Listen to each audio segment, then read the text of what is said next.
Commissioner Lahore Mohammad Aamir जान ने तारीखी माल रोड की सर्विस लेन्स की बहाली के लिए अहम इकदाम करते हुए पूरी माल रोड की सर्विस लेन्स पर कारपेट पैच वर्क प्रोजेक्ट का इफ्तिताह किया। कमिश्नर लाहौर को COMCL सैयद अली बुखारी ने ब्रीफिंग दी। तमाम MCL अफसरान मौजूद थे। उन्होंने सर्विस लेन्स कारपेटिंग का जायजा लिया। CEO LWMC राफे हैदर और DGPHA जीशान जावेद भी मौजूद थे। माल रोड की ग्रीन बेल्ट्स और जंगलों की बहाली भी प्रोजेक्ट का हिस्सा है। कमिश्नर लाहौर ने कहा कि मेट्रोपॉलिटन कॉरपोरेशन ने रात को काम शुरू किया ताकि किसी कारोबार में खलल ना आए।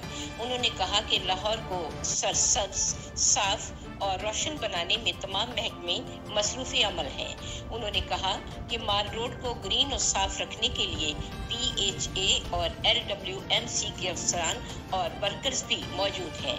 पहले मरहले में अहम शाहराहों की सर्विस लेन्स की बहाली शाइनिंग और ग्रीन लाहौर मुहिम का हिस्सा है।